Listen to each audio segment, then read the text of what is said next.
everybody, it's Jenny from the Missouri Star Quilt Company, and I have a fun project for you today. Take a look at this quilt behind me. We're calling this Pinwheel Frolic.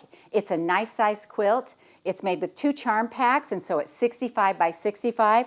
We've got this nice 6-inch border out here, and look at this backing. And the quilt pattern we used is called Flutterby. It's just tiny little butterflies that just twirl around. It's really an adorable pattern. So to make this quilt, you're going to need 2 packages of 5-inch cut squares, and we have used Whimsy Daisical by Carrie Snyder for blank quilting. You're also going to need 2 packages of a 5-inch square that's a background color, and we've used these white ones right here.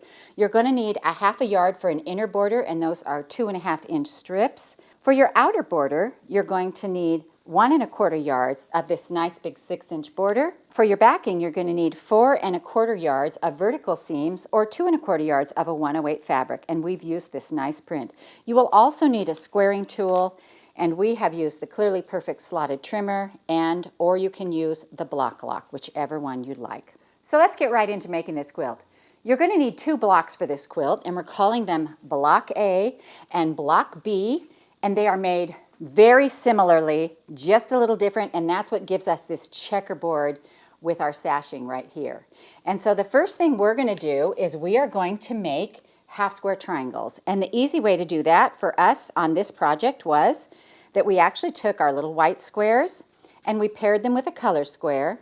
We put them right sides together like this. And then what I'm going to do is I'm going to flip this over, and you can draw the line. You can use the diagonal seam tape, which I like to use, but for those of you who are just starting out, sometimes this visual is really helpful. So you're going to draw the line, and we're going to sew 1/4 inch on both sides. So let's come over to the sewing machine and do that. And I'm just going to set my presser foot down and sew a nice little seam 1/4 inch away. And as long as you're not too far away from the line, that doesn't have to be exact because we are going to square these. So now I'm going to go ahead and sew this other one. I've already drawn the line, and we're going to sew again on either side.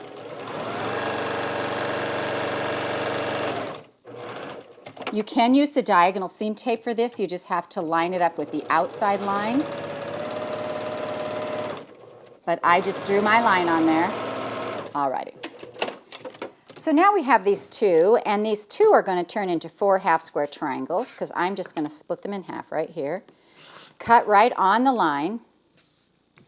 And then I'm going to show you 2 ways to square these because different tools work for different brains. Always remember that. If you're struggling with a tool, there's going to be something else that's going to work better.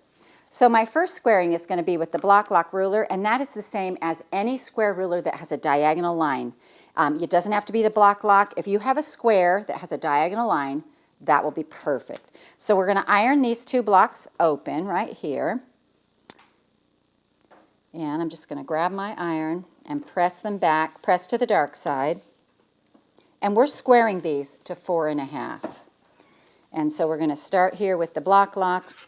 I always remember if you press to the dark side that the words on block lock go on the background piece. So we're looking at this, and you'll see right away there is very, very little to trim on these. And so we're just going to shave this off here and here. And I'm just going to move that out of the way. And then we're just going to flip it and catch that other side. Just like that. And then I'll do the same thing with this one. So again, I start with this, line it up in the corner, and I'm just going to trim off these sides right here. And turn. Make sure that we're still nice and square, and we are just a hair right here. All right. So now these 2 are perfectly squared, and we've used the any square ruler with a diagonal, and we've used the block lock. Now for the Clearly Perfect slotted trimmer, which is one that I love, it makes sense to my brain, these are going to be 4.5. So what we're going to do is you see the 4.5 stitch line right here.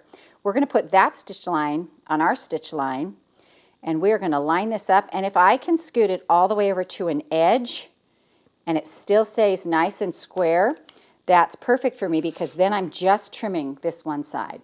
So this next one right here, I'm going to show you again. We're going to start at 4.5. Here's our stitch line. We're going to lay that on their stitch line on my stitch line, And if I can slide this over and it still stays all lined up and square, then I really only have to cut one side, but I've got a little bit peeking out over here, and I'm just going to trim that off as well. So see how tiny that was? Now these are both squared to 4.5 as well, so let's press those back, just like this. And then we're going to take a look at our block right here. We've got our 4, you need 4 of those for each block. And we're going to take a look at our block A right here, and it has these little sashings in between the block like this. And the way we did that was I took all my squares. You're going to do this the same no matter which block you do it for. I'm going to take my 2 5-inch squares, put them on top of each other just like this, right sides together, and we're going to sew right down the sides on both sides. So we're going to go over here and just sew right down the side. And then I'm going to flip this around and we're going to sew right down the side. So now I'm just going to cut this in half like this. And we are actually going to cut this in half both directions. So I'm going to cut it this way. So going along the same as the stitch line, I laid my ruler right on the edge, cut right in the middle. So we're cutting them in 2.5 both directions. And we're cutting them horizontally and vertically. And what that gives us are these little patches right here that are then going to fit right in here between the blocks. So we need 4 of these to make our little block. And what we're going to do is we're going to take these and I'm going to press them open. Now sometimes you'll notice if you lay a regular cut square that you've cut yourself onto a pre-cut, sometimes it's a little bit size difference, and that's because of the peaked edge. And if that bothers you at all, you know, so when I lay my ruler on here, I see that this is exactly 2.5 and this sticks out just a little tiny. You can trim that off, but otherwise don't worry about it because it's going to be pretty close. But sometimes that just drives me crazy, you know. I know I'm not alone out there. There's a lot of us who don't really know what to do with those peaked edges. All right, so now I'm pressing these all open to the dark side, so I have my color on top, and I press that open, so all of my color, my little seam right here, is now laying on the colored fabric, which means it will hide. You won't see that later. All right, so now what we're going to do is we're going to take these, and we are going to lay them out pinwheel style. So we're going to go this way, and then this one is going to go this way. Just like that. And we're going to sew these together, and we're going to sew the top and the bottom, and they can be the same. They'll be the same. You'll just, as you put them on, you'll turn them around, and I'll show you that.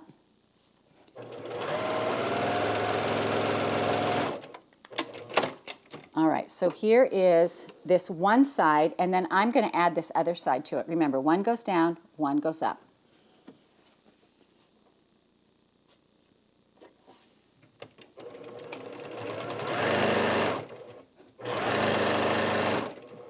All right, now I'm going to give that a little press, and then we're going to do the other side.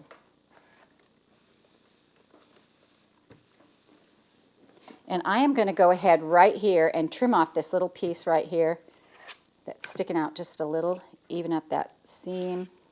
There we go, just like that. All right, that's the bottom part. Then we have the top part, and the top part is going to go down and over. So if we actually set these all together, they would actually, I mean, maybe you can see this. See how this is going to pinwheel if we like put all these together just like that? But we're separating them with that sashing, and it just makes it so cute.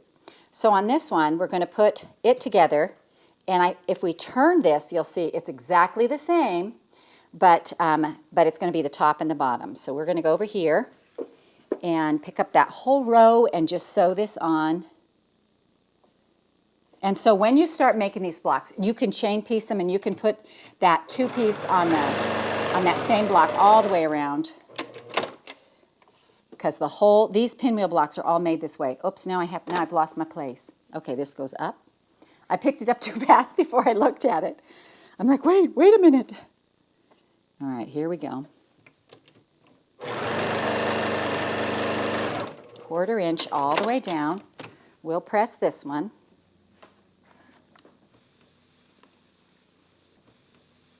So when you go to put your block together, you can scrap it up like I have here with all the different colors, or you can put them the same here, which I'm going to do because I have them right here.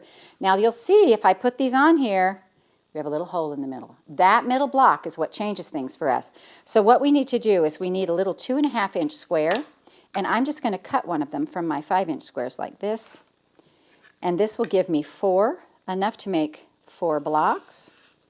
And what I'm going to do is now is I'm going to sew this little row together, these 2 colored pieces to the white, and then we're going to set that right in the middle of the block for our block A.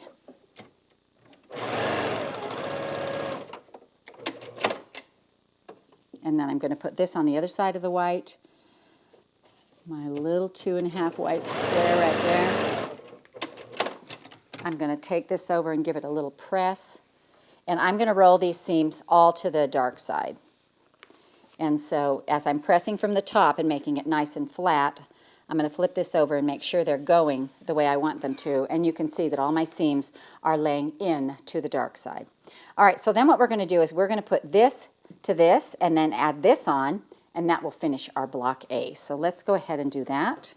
And the only thing you have to match up really is that little center square. The rest of it you're sewing across a half square triangle, your pinwheel block, and so there's not really anything to match up. And so as I come along here, I'm making sure my middle square is lined up real nicely with my sashing square. And there we have that, and then this one is going to come over here and line up as well. So let me start this one.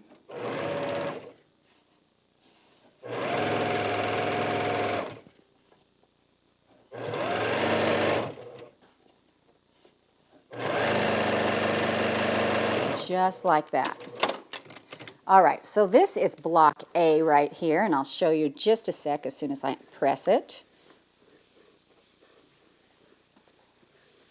And whenever I have these little things like this that peek out like that, this little edge right here, I'm just going to, I'm using my triangles as my guide, and I'm just going to trim that off, make my block look really nice and clean. And this is block A. Now block B is made exactly the same way. I've got 4 half square triangles over here, and we're going to do this in blue, and it's made the same way. So once you make one of these, once you have one of these pinwheels done, lay it down and make your pinwheels go the same as this, because it's really easy to get those turned around.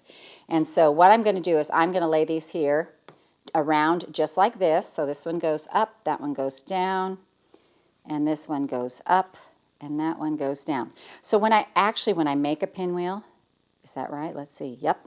When I make a pinwheel, which is this block right here, if you can see that. Let me scoot that up for you. So when I make a pinwheel, I have a little mantra, and it's like dark light, dark light, dark light, dark light, all seams to the center. And so if you have something turned like this, and it's like, wait, something doesn't look right, I look for all my seams to go to the center, and if it goes to the center, then you know it's going to work and it's a pinwheel. So then we're going to sash this one. And what we're going to do on this one, I have some little sashing strips here that I've already made, and I'm just going to press these to the dark side like this. Oh, that one folded over. And then this one. And one more. All right. So the difference between this and block B is when we put these together, this color on block A is in the middle. On block B, it's to the outside like this. So we're going to put our outside blocks like this, just like this. And we're going to sew this together. Then this middle block in here, that becomes a colored block. And so I'm actually going to put a different color in there. And when you cut one of these into 2.5s, you're going to get enough for 4 blocks. So I'm going to just cut this in half like this. And those are my 4. And then this will come as a color in the center. And you'll see here, that's just what this looks like. Now we've scrappied it up, so our colors are all different. So you can leave them the same or you can leave them different, whatever you want to do. That's a design choice. That's your call. But this is the difference between block A and block B, is that these are turned out and we have a color in the center. Block A, they're turned in and we have a solid in the center. It's sewn together exactly the same way. You're going to sew these two sides together to this, like this, these two sides together like this, and then you'll sew this center sashing strip, and you will put all these together like this, and it will just make your nice block B. So when we put these together, what we did was we just lined up, we put them block A, block B, block A, block B, because we wanted this center sashing line right here. Let me see if you can see this. We wanted this center sashing line to like checkerboard through the quilt. And you'll notice that it does that as we've turned these. So here's my other block here. So see, when you line it up, you get white color, white color, white color, white, you know, just checkerboarding. So let's look at the quilt behind me. So you can see we have block A, block B, block A, block B, block A. All right, so then the next row is going to start block B, block A, block B, just like that. They're going to stagger. And we have 5 across by 5 down, so we made 25 blocks. It only took 2 charm packs, which I think is really fun. This makes a great little size quilt. So we hope you enjoyed this tutorial on the Pinwheel Frolic quilt from the Missouri Star Quilt Company. But wait, there's more. If you stay tuned, I will show you how to make an easy pillowcase that goes right with this quilt. It's so cute.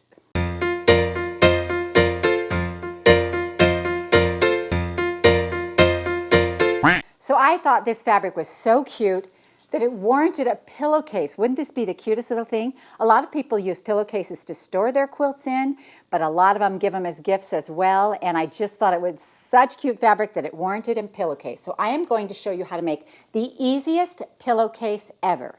So you're going to need a piece of yardage for the body of your pillowcase that is 3/4 of a yard. That's 27 inches. And then you're going to need a 9-inch piece. This is cut right across the yardage like this. So a 9-inch piece, and that's for this outer cuff out here. And I'm also going to insert a little tiny 2.5-inch strip that I've ironed in half. This one doesn't have it, but I'm going to show you if you want to fancy it up. This is how you do it. All right, so the first thing we're going to do is I'm going to lay my fabric like this, and I'm going to put this one on top of it this way, and I'm going to fold it in half. And what all this is leading to is I'm going to cut off my selvage edges, and I want them to be the same size at the end. So they're all folded on here. I'm going to lay my ruler on here, and I am going to trim my selvage edge. And this has a pretty wide selvage, so I knew, knowing me, that I would catch that in the seam, and I'd have this white strip, so I'm just going to cut those off, just like this. Let me open my rotary cutter for once, right? All right, so now we have these strips like this. So here's how you do this. The first thing you're going to remember is you're going to put down your cuff pretty side up. Pretty side up, always. Everything in this is pretty side up, facing up. So then the pillow is going to go on here, and you're going to put it on here this long way. This is the body of our pillowcase, and it's going to go pretty side up. Everything goes pretty side up. So match this up on here. They should match really, really closely. All right, so now we've got those. And then what we're going to do is we're going to take our little green strip right here. And this is just if you want to flange. You can stop right now and make the pillowcase, but if you want to flange, this is really fun addition for it. All right, so then what we're going to do, and I'm actually going to trim off these little selvages too so they don't get stuck in there. And I'm just going to do it real quick like this. And I'm going to put this on top of here. Now, I know this is going to shock you, but we are going to use pins. But first, we're going to take this pillowcase and we're going to fold it up like this. And we're going to fold it again in little folds, and we're just going to keep rolling it until you see the cuff right here. Once you see the cuff, we're going to make sure that these are all lined up on here exactly. Our little green is lined up on here exactly, and we're going to bring the bottom of this cuff around here, and we're going to put a pin right in there. And then we're going to come along here, and we're going to make sure these are all lined up, and we are going to put another pin in. You really need pins in this to hold this together. All right, over here, slide this down, make sure this is lined up. And then over here. You want to make sure that this is folded small enough in here that you don't catch it in the seam. You do not want to catch that in your seam. All right, now we're going to do the other side. Again, we're lining up our little flange and lining up our cuff. And we're going to put a a pin right in there. And another one down here. And people, pin however much you're comfortable with. I'm trying to hold mine together. You guys know I'm not much of a pinner. But on this project, you've just got to hold it together because otherwise it's sliding all over the place. And so I know people who will pin, and that's fine. Do what you're comfortable with. All right, so now we're bringing this over to the sewing machine. We're going to sew 1/4 inch right down this side, and because we've pinned them all together, it's going to catch all 3 pieces. Now I'm just going to look right here on this first one to make sure that, because I didn't put a pin down there, and I'm going to back stitch on that. So we're going to slide down here. When you get to your pin, take it out and put it back in your pin cushion.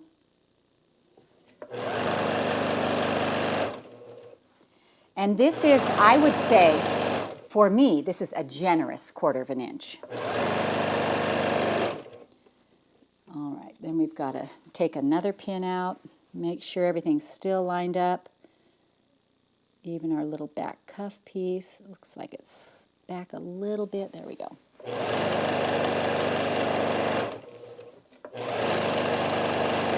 All right, take our next pin out. Again, keep things lined up.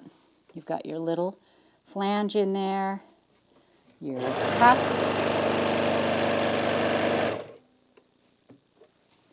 and we're almost to our middle pin.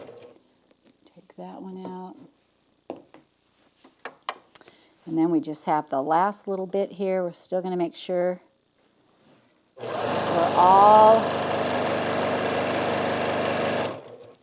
everything's all tucked in real nice. Make sure my back piece is still right on there. I know this might feel like a strange way to make a pillowcase for some of you because it doesn't look like much. But then what we're going to do is we're just going to pull this out right here. And you are going to be so tickled when you see what we get. So just like this, these are so fun. It's like, ta-da! You get this pillowcase with a cuff and a flange, and it's all the seams are enclosed. So what I'm going to do right now is I'm going to press this so that my flange and my cuff lay down very nicely. And I'm actually going to press from the front, but not press to the fold yet, just from the front, just this top little bit, because I just want to make sure that this first part is nice and flat. And then when I turn it over, I will make sure that I press all the way out to the edge. All right, so now what we're going to do is we're going to flip this over. And again, look at this. All of our seams are caught inside, and we're going to press that cuff right down nice and flat. Now you can do that either way. You can go from the back to the front or whatever you want, but it's just pressing it down and making sure that there's no folds or pleat in there.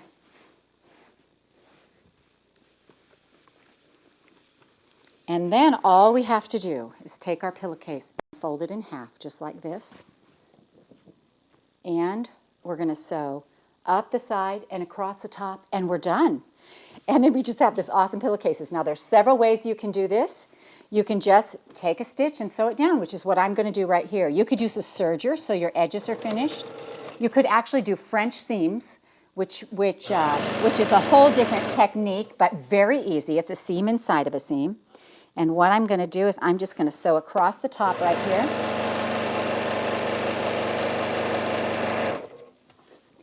Just like this. And then I'm going to come down the side. And I'm going to start here, and I'm going to watch carefully right here. When you put the side together, you want to make sure that these pieces right here, your flange and your seams, your two seams on your cuff are together, because you don't want that off. That's in the side seam, and we want that to be as close as possible. So I'm actually going to start right here from the bottom, take a little, a back stitch, and for some quilters, you may not know where your back stitch is, so you're going to have to find out. We do that in clothing, but rarely in quilting do we back stitch. And then we're just going to sew up the side here. And when you sew these together, there isn't any rule. You can do this side and then the top. I just happen to do the top, but whatever way you do it, it's fine. My grandchildren love to make these. I have a little grandson who comes out and visits me in the summertime, and the first thing he wants to do is make a pillowcase. And so we make pillowcases, and sometime he wants to make them for his siblings. And I mean, it's just a quick, easy, fun thing for them to do. And then we're going to flip this right side out, and you are going to see that just like that, the easiest pillowcase in the world. And how fun would it be to stuff this with a nice pillow and give this cute little quilt to someone just to, take out for a picnic lay in the park, and you'll have a nice pillowcase to finish it up. So I hope you enjoyed this world's easiest pillowcase tutorial from the Missouri Star Quilt Company. We hope you enjoyed watching this video. If you are not already part of the Missouri Star Quilt family, you can hit the subscribe button below so you won't miss a thing. And if you click that bell, it'll notify you every time a new tutorial comes out. See you next Friday.